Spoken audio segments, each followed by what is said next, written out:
Hi friends, welcome back to my channel. ഇന്ന് ഞാൻ ഇവിടെ കാണിക്കുന്നത് ഒരു തരിക്കഞ്ഞിയുടെ റെസിപ്പിയാണ് കേട്ടാ. റവ കാച്ചി എന്നൊക്കെ പറയൂ ഇതിന്. അപ്പൊ ഇത് നോമ്പിന് ഒഴിച്ചുകൂടാൻ പറ്റാത്ത ഒരു ഐറ്റം തന്നെയാണ്. അപ്പൊ അതെങ്ങനെയാണ് തയ്യാറാക്കുന്നത് നമുക്ക് നോക്കാം. വീഡിയോ എല്ലാവരും സ്കിപ്പ് ചെയ്യാതെ തന്നെ ഒന്ന് കാണണേ. അപ്പൊ ഈ ഒരു തരിക്കഞ്ഞി തയ്യാറാക്കാനായിട്ട് ആദ്യം വേണ്ടത് തേങ്ങ കേട്ടാ. ഞാൻ 1.5 കപ്പ് തേങ്ങ എടുത്തിട്ടുണ്ട്. 250 ml കപ്പിലാണ് കേട്ടോ 1.5 കപ്പ് എടുത്തിട്ടുള്ളത്. അതിലേക്ക് 1/2 കപ്പ് വെള്ളം ഒഴിച്ചു കൊടുത്തിട്ടുണ്ട്. അതേ കപ്പ് കൊണ്ട് തന്നെയാണ്. എന്നിട്ട് നന്നായിട്ടൊന്ന് അടിച്ചെടുത്തിട്ടുണ്ട്. ഇത് നല്ല കട്ടി പാലാണ് എടുത്തിട്ടുള്ളത്. ഈ പാല് നമുക്ക് അവിടെ മാറ്റി വെക്കാം. ഇനി പിഴിഞ്ഞെടുത്ത തേങ്ങയിലേക്ക് വീണ്ടും 1 കപ്പും കൂടി വെള്ളം ഒഴിച്ചു കൊടുത്തിട്ട് അതൊന്ന് അടിച്ചെടുക്കുന്നുണ്ട്. അപ്പൊ 2ാം പാല് ഇവിടെ തയ്യാറായിട്ടുണ്ട്. വീണ്ടും 1 കപ്പും കൂടി ഒഴിച്ചു കൊടുക്കുന്നുണ്ട് കേട്ടോ. അപ്പൊ 3ാം പാലും ആയിട്ട് അങ്ങനെ പിഴിഞ്ഞെടുത്തിട്ടുണ്ട്. അപ്പൊ 2ാം പാലും 3ാം പാലും ഒക്കെ ആയിട്ട് ഏകദേശം 2.5 കപ്പ് പാല് നമുക്ക് കിട്ടിയിട്ടുണ്ട്. ഇനി ഒരു പാൻ വെച്ച് കൊടുത്തിട്ടുണ്ട്. അതിലേക്ക് 1/4 കപ്പ് സേമിയ ഇട്ട് കൊടുക്കുന്നത്. സേമിയയുടെ കളറ് ചെറുതായി ഒന്ന് മാറി വരുന്നവരെ ഒന്ന് റോസ്റ്റ് ചെയ്തെടുക്കാം.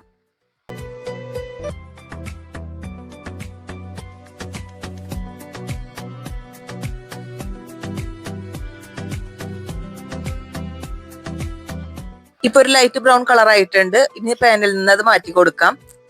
ഇനി അതേ പാനിലേക്ക് തന്നെ കുറച്ച് കപ്പലണ്ടി ഇട്ട് കൊടുത്തിട്ടുണ്ട്. അതും ഇതുപോലെ ഒന്ന് റോസ്റ്റ് ചെയ്തെടുക്കാം. സേമിയയും കപ്പലണ്ടി ഇവിടെ റോസ്റ്റ് ചെയ്ത് വെച്ചിട്ടുണ്ട്. ഇനി നമ്മൾ അരിച്ച് മാറ്റി വെച്ചിട്ടുള്ള 2ാം പാലും 3ാം പാലും കൂടിയിട്ടുള്ളത് അതൊന്ന് ഗ്യാസ് സ്റ്റോപ്പിലേക്ക് വെച്ച് കൊടുക്കാം. അതൊന്ന് തിളപ്പിച്ചെടുക്കണം. മൂടി വെച്ച് തിളപ്പിക്കാം. അപ്പൊ പെട്ടെന്ന് തന്നെ തിളച്ച് കിട്ടും. ഹൈ ഫ്ലെയിമിൽ വെച്ചിട്ട് തന്നെയായിട്ട് തിളപ്പിക്കുന്നത്. ഇപ്പൊ നന്നായിട്ട് തന്നെ തിളച്ച് വന്നിട്ടുണ്ട്. അതൊന്ന് ഇളക്കി കൊടുക്കാം. അതിനുശേഷം അതിലേക്ക് റവ ഇട്ട് കൊടുക്കണം. റവ ഇട്ട് കൊടുക്കുമ്പോൾ മീഡിയം ഫ്ലെയിമിലാക്കിയിട്ട് വേണം ഇട്ട് കൊടുക്കാനായിട്ട്. ഇനി 2 ടേബിൾ സ്പൂൺ റവയാണ് ഞാൻ ഇട്ട് കൊടുക്കുന്നത്. എന്നിട്ട് നന്നായിട്ടൊന്ന് ഇളക്കിയെടുക്കാം.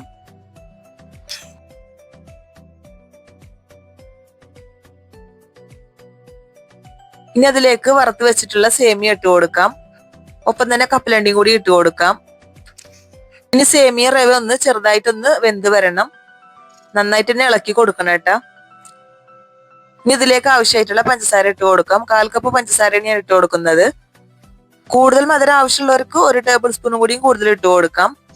ഇതിപ്പോ നോർമൽ ആയിട്ടുള്ള ഒരു മധുരമാണ് കിട്ടിയിട്ടുള്ളത്. പഞ്ചസാര ഇട്ട് കൊടുത്തതിന് ശേഷം നന്നായിട്ടൊന്ന് ഇളക്കിയെടുക്കാം. ഇനി അതിലേക്ക് മധുരം ബാലൻസ് ചെയ്യാനായിട്ട് ഒരു 1/4 ടീസ്പൂണിന്റെ പകുതി ഉപ്പ് ഇട്ട് കൊടുത്തിട്ടുണ്ട്. ഇനി ഇത് തിളച്ച് കുറച്ചൊന്ന് വറ്റി വരണം. ആ വറ്റി വരുന്ന സമയത്ത് നമ്മൾ മാറ്റി വെച്ചിട്ടുള്ള 1ാം പാൽ ഒഴിച്ചു കൊടുക്കാം.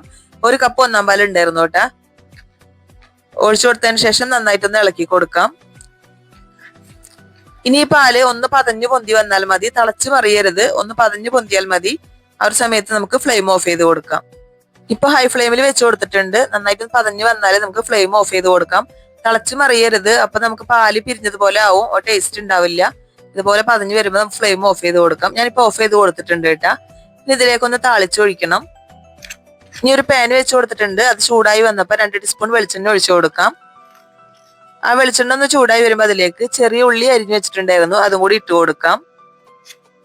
2 ചെറിയ ഉള്ളിയാണ് എടുത്തിട്ടുള്ളത്. നന്നായി ചെറുതായി അരിഞ്ഞിട്ട് ഇതുപോലെ ഒന്ന് താളിച്ചെടുക്കുന്നുണ്ട്. നമ്മൾ കറിയിലൊക്കെ താളിക്കില്ല, അതുപോലെ ഒന്ന് താളിച്ചിട്ട് ഈ വെളിച്ചെണ്ണയോട് കൂടി തന്നെ തരിയിലേക്ക് ഒഴിച്ചു കൊടുക്കാം.